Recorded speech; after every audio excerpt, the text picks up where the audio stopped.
Manchester United 2, Crystal Palace 1, another win for Michael Carrick, 6 wins in 7 now, 1 draw, up to 3rd in the Premier League, another fantastic weekend for Michael Carrick's Manchester United. My name is Joe, I'm joined by Finn. Finn, let's start with the result as a whole. Looking around the teams near Man United, Liverpool won, Chelsea are yet to play, obviously we'll see that in a little bit. Who else won? Brentford won, I think Everton won. I said Liverpool already. Newcastle won. Almost all the teams in and around those European places, except Aston Villa, won this weekend. So whilst on one hand it's nice that we're up to 3rd, how important was winning to stay in the position that we've been in over the last few weeks? It's so important because I think that area of the table is still so compact that even one game week, you can have a great run, and then even one game week where you drop points, suddenly you've dropped maybe 2 or 3 places in the league table. So to keep up the winning ways, to get all 3 points out of today's game was so important. Going up into 3rd place is massive. If you told us that at the start of the season, then I wouldn't have believed you. So obviously we've got to see what Chelsea do later, but it's going to be difficult for them to get much out of this game against Arsenal, who are looking to stay at the top of the table. So yeah, it can't be understated how massive of a win that is, especially in the way we did it, because it was a bit of a grind. Massively. Guts Doyle with a super chat to start things off as well. This time last year we were 15th. Take those 3 points and enjoy your Sunday. Hyped, gonna watch the London derby knowing it's only a positive for my team. Yeah, as we record this, that game kicks off in about 15 minutes. The thing with that is, like you said there, almost no matter what happens, we can act as though it's good for Man United. If Chelsea win, the title race is still on. If Arsenal win, I believe that's 6 points clear of Chelsea, who are obviously a team fighting for Champions League football. It'll be, and if it's a draw, well, top 4's looking good, and there's still a chance of the old title. It's a good game. It's a perfect game to watch next, isn't it? It's such a relief now because you can just watch it and enjoy whatever happens, really. There's no result out of that game that would really be that disappointing. So it's a really nice position to be in, and it just means that going into the next game week, you can keep that same positivity. Teams around us are bound to drop points at some point, and United surely will as well. Newcastle is going to be difficult, but it's a really good place to be in, and I'm just so glad that we've been able to keep up the winning ways. Let's go back to the start of the first half then, because United for the first 15-20 minutes were quite poor. They looked a little bit sluggish, they looked slow, they struggled to get into the game, and Palace, I think, without being dominant or particularly fantastic themselves, had enough about them to control those opening minutes. And I think it was the 4th minute, Lacroix, who was one of the sort of main characters of the game, gets the goal from a header. And at that point, it felt as though this game was going completely into Crystal Palace's hands, didn't it? They liked sitting back, counter-attacking. They'd done that to the extent that they were winning the game and looked better than us. How concerned were you 10, 15 minutes in, a goal down against a team that looked more up for it than we were? Yeah, it was really concerning. United will always have the quality in the attack to get back into these games, but we weren't really showing anything, and there was so much sloppiness, a bit of kind of lethargy about the performance, especially from the likes of Dalot, I think Shaw, even players who you expect to be doing well, Bruno, Mainu. There wasn't this kind of cohesion and sharpness on the ball that we really expect, especially under Michael Carrick. So that was a big concern, because we need to be starting these games well, and then that sucker punch of a goal to concede so early in such a kind of soft way, it felt like. I think the XG on the goal was 0.02, which obviously became 50-50 after it was headed. It was a really tough one to concede. And even in the 10 minutes following that point, I think Crystal Palace looked the much better team, and United didn't really kind of work their way back into the game. Although that did change towards the end of the half. I think we did grow into the half. We gained a little bit of that sharpness and a bit of urgency that we'd been lacking, without necessarily going into desperation mode, because that can happen when you concede early. Suddenly the whole 90 minutes you're playing at this heightened level where everything is about score right this minute, as if you're playing in stoppage time. So I think there was a lot of maturity in the performance and the way we kind of balanced that urgency to score against the need to stay cohesive as a team.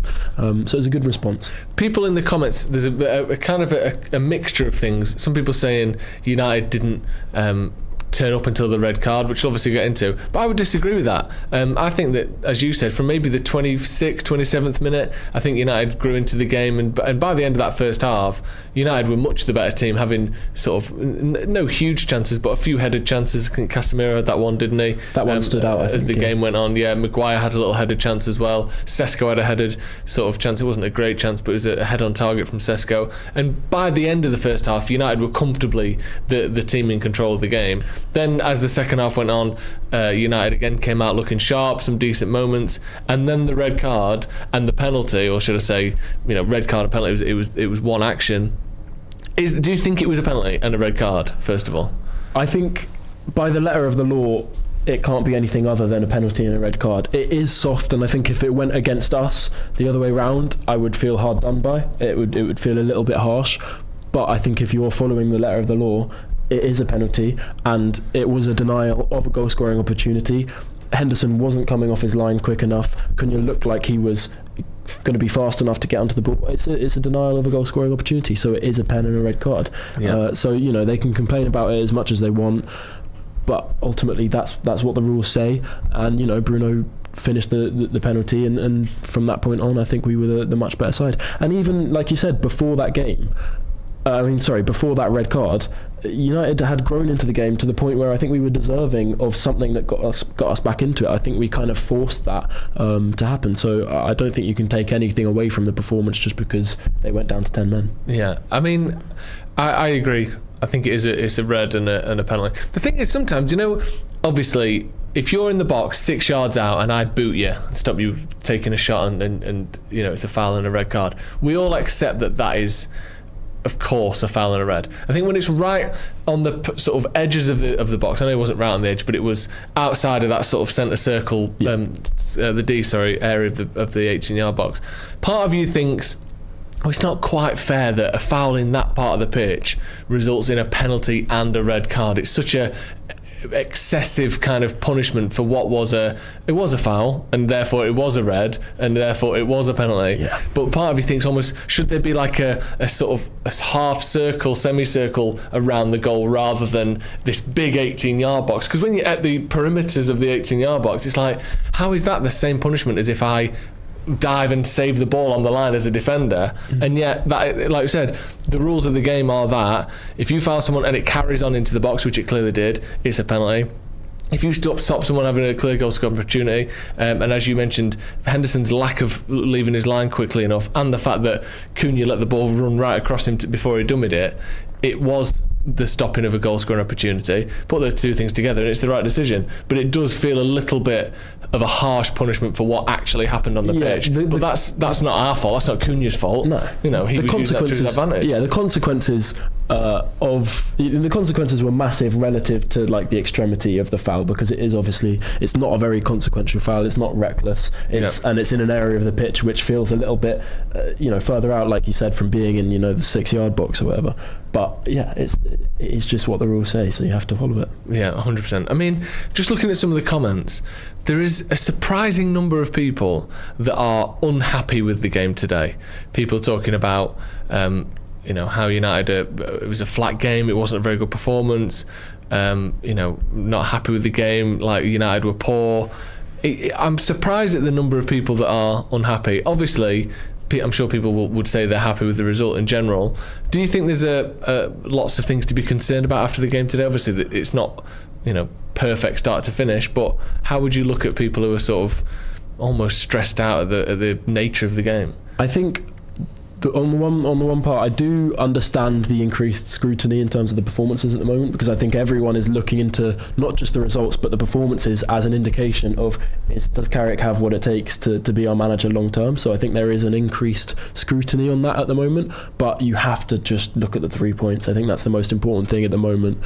Getting Champions League football this season is so crucial for the next, the trajectory of the club in the next 2 or 3 years, even outside of the managerial situation, in terms of what we can do in terms of recruitment and attracting the right players. It's so massive. So I do understand slightly why that's happening, but I think for me, I have no major concerns coming away from this game about the performance, because we got the 3 points. And it's, I think we have this assumption that if and when United return to the top, our performances are just going to be perfect in every game. But that's not the reality of top level football. Even Arsenal, City, the real title contenders, not that we're not real title contenders, even they have a lot of flawed performances where it goes down to a knife's edge and it's pretty chaotic and cagey throughout the game. Those are the games that you need to win to be a top level side, and it's been so long since United have won those games when not everything's going their way. That was one of the things under Ruben Amorim that was so problematic and why we so rarely got the results we wanted. It felt like everything had to go right to get a result. It was so rare that we'd kind of play badly and get a win out of a game. So I think I'm just happy that we're finally able to kind of grind out these results. I remember under Solskjaer, when results were going our way and when we put together good runs of form, we were playing not great football in a lot of it, but those are the games that you need to kind of grind out and just get a result and focus on that, and take a bit of confidence into the next game and not dwell too much on it being a less than perfect performance. Yeah, I completely agree. I think as well, you look at this team and you look at where we've been last season, the season before, let's be honest, when we finished 8th, that was a shit season by those standards, and then those standards obviously went through the floor after that. Then you look at, even for a lot of this season, dropping points in games when we shouldn't be, losing at home to Everton when they had 10 men, for instance, if you want to compare the two. But even then, we're never a team that's capable of winning 38 out of 38 games. And like you said, if we're going to win 6 in 7 as we've done so far under Carrick, not all of those is going to be a completely dominant, brilliant performance from start to finish. And I will say, even before the red card, I thought from, like we said, the 25th, 26th, maybe 30th minute, whatever, let's say that, onward, United had been the better team anyway and were looking more dangerous and were creating chances. So to think that we're going to go from where we've been for the last 2 years to all of a sudden winning every game every week and looking the best team throughout all of it is absolutely absurd. Now, that's not to say you can't look at a poor first 25-30 minutes today, looking a little bit sluggish against West Ham, having to find something in the second half against Everton because we looked a little bit slow. You can point out these things, but there seems to be some people who they almost revel in the fact that there were problems with the game and sort of like sitting in the fact that, I mean, it's all going to come crumbling down again, isn't it? Yeah. We aren't this good. Man United aren't quite as good as we are showing in results now. We're probably overperforming a little bit. But that is such a preferable position to be in than one that I think under Amorim was probably underperforming a little bit. I think our results, our performances weren't that much worse, but a mixture of things, confidence, players being in form and the management doing a better job, the results have been drastically different. So I think we should enjoy the fact that we're getting the rub of the green a little bit. We're hanging in there with games, and we tweeted a stat before. It's been a sort of continually growing stat about United's XG conceded per games, and these are the sorts of things that will eventually lead to good results. I think since Michael Carrick came in open play, so in terms of the way we set up our shape, especially in open play, here's the XG that we've conceded per game. Against City it was 0.35, against Arsenal it was 0.42, against Fulham 0.39, Spurs 0.49, West Ham 1.1. There you go, they created some chances, but not that many. Everton was 0.28 and Crystal Palace 0.35. That is fantastic consistency, and that's the sort of thing that will get you results across time. Sorry, Karen. No, those are underlying numbers that do point towards sustainable results. I think those are the kind of important numbers that you have to look at, because if you are keeping teams to less than 0.5 expected goals, you're forcing them to have to do something really special to be able to score the goals and to be able to get a result. Whereas if you're on the flip side, if you're creating 1, 2, 3 XG in a game, that you're going to get sustainable results after that. So I think you can't dwell too much on the fact that these performances are imperfect, because at the moment we're kind of the numbers suggest that we are getting results deservedly, and we are kind of doing the right things, and the underlying numbers support that. So yeah, I think just long may it continue. Yeah, completely agree. Hands up for the Panther with a super chat. Saw the final 25 minutes on TV. Great result. We did well. But would Souness say, where was Paul Pogba today? Pogba cost Man United playing for Monaco. Interesting, yeah. Paul probably didn't do a lot today for United. I'll give him that. Not much. Kaz Mofo says, undefeated in 2026 so far. I'm not complaining. I'll take it. Keep believing. Keep the faith. GGMU. Yeah, United are on the second longest unbeaten run of any of the teams in the top 5 leagues in Europe, so we're doing something right. And the other thing to remember is that started before Carrick. It started, I think, with Amorim's last couple of games. Started with Fletcher, and then it continued through Michael Carrick. So this is a team capable of being difficult to beat. We're looking at the numbers since Lomans came in. I think it's 2 losses in 23 games. Yeah. As a United player in the Premier League. That's phenomenal. The impact he's had is phenomenal. just ridiculous. Yeah. So, United are a good team and we're hard to beat, which is very good. But that doesn't mean that every single minute of every single game is going to be fantastic.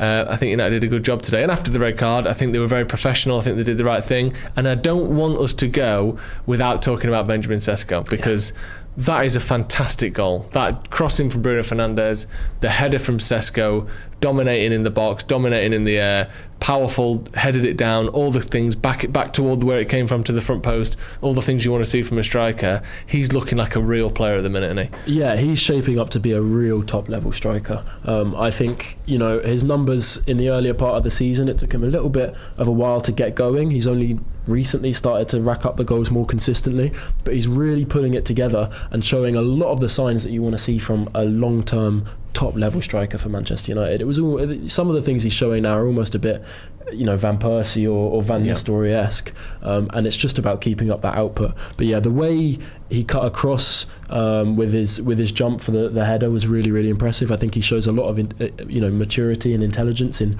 how he moves in and around the box, and the cross from Bruno was just world class. I don't think there's many players in world football that play that pass with as much power, as much whip, and sometimes the top creators will just play into space rather than necessarily trying to find a certain player, and then it's on the striker, who you hope has good movement, to find that space and to find the breakthrough. So that was 2 absolutely fantastic players combining for a really, really good goal, and I'm just so excited to continue watching Sesko develop, because he's only 22. The age that strikers usually come into their prime is kind of a little bit later than most outfield players. So it's so exciting for me. I think he's got so many of the tools that you'd hope for in a long-term striker option. So yeah, really, really happy with him. And also in terms of the maturity and the way he kind of carries himself off the pitch, it's kind of similar to what we talk about with Lomans. Just keeping your head down, working hard, not making too much of a fuss when you're not in the team, and then when you are in the team, showing why you deserve to be getting minutes. So I'm over the moon with him. Yeah, completely. I mean, looking at Sesko and looking at some of the numbers behind him, I think for any top striker, a lot of people, and I'm not trying to say I see things any different or better than anyone else, but I think it's easy to think that what makes top strikers is how good they are at finishing, and obviously that is a huge thing. That's if you're a great finisher like a Ruud van Nistelrooy or Robert Lewandowski or whatever, that's going to be a fantastic thing to have in your arsenal, how good you can actually, or how consistently you can do difficult things inside the box to score goals. That's fantastic. But for me, one of the biggest metrics I always look at for strikers is how many shots are they taking per game? How many shots on target are they taking per game? Because all these players, from Maguire all the way through the pitch to Sesko at the front, were scoring 35, 40 goals a season when they were 8, 9, 10 years old, because they were just the best footballers in their town. Almost all of them. How often do you hear, I started up front as a kid? Because they can all strike the ball, they all know where the net is, they were all outstanding for their age group. So any most professional footballers can find the bottom corner with a shot. But the problem is when strikers get crowded out and they don't get touches, and I think they brought the stats up today just after half time about how many touches that Sesko had in the game. I think it was only 7 at that point, maybe just before half time. And the thing is, if 3 of those are shots, it doesn't matter. It really doesn't matter. The thing that top strikers have more than any other striker isn't the finishing ability, more often than not, although the real world-class ones have got everything. But the thing that top strikers have is the ability to get chances over and over and over and over again. We talk about Cristiano Ronaldo, or I like to talk about Cristiano Ronaldo, because he's someone that his conversion rate throughout his career is like 0.2. He scores with 1 in every 4 or 5 shots that he has. It's not world-class finishing ability, it's the ability to have 5 shots every game for the last 20 years. That's what does it. And Sesko at the moment is averaging 2 shots per game on target, which puts him in the top 4% of players in the Premier League. He's also averaging 3.65 shots in total per game, which puts him in the top 14%.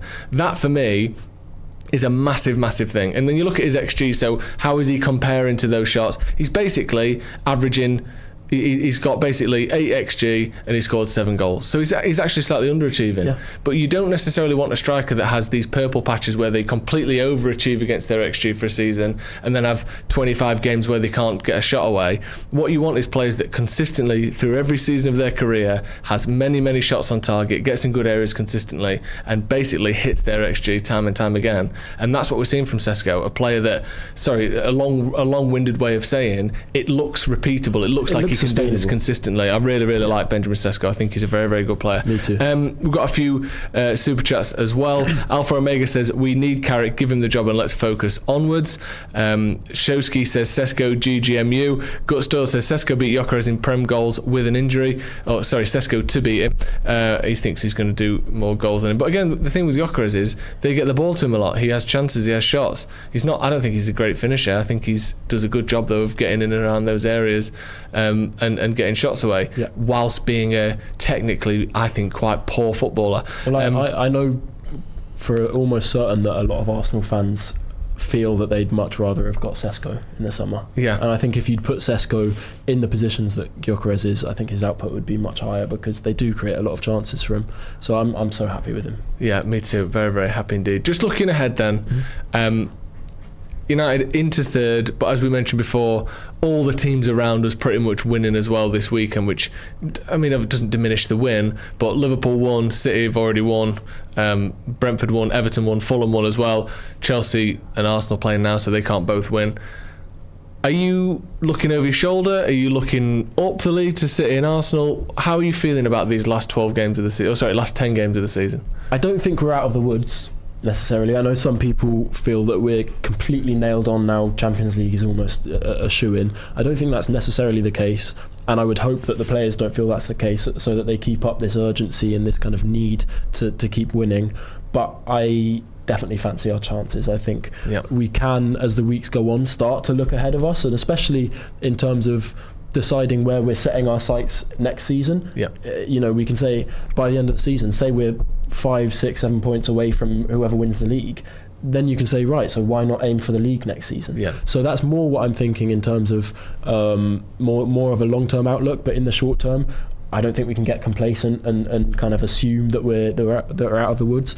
We do have one game a week on our side, whereas a lot of the teams around us still are playing European competitions and still playing in the FA Cup. I mean, they all are, aren't they? Arsenal, City, Villa, Liverpool and Chelsea are all still in European competitions, I believe. Yep, so in terms of fixture congestion, I think United have that to their favour, and we have a really good chance of getting top 4 this season, which will be so massive for the summer. But I'm really confident about how we're going to end the season. Me too. Right. I think that's a nice place to end it. Another win.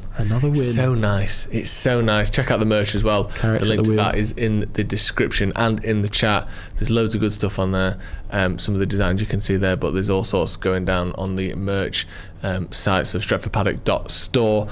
Please check it out. Another win for Manchester United. Thank you very much, Finn. It's been a pleasure having you on today. Thank you for joining us at home. Up into third. Carrick's men, 6 wins out of 7. Sesko bagging goals. Bruno scoring penalties, getting assists as well. Still on for that assist record for the season. Phenomenal weekend of football for Manchester United, and we'll see you in a bit.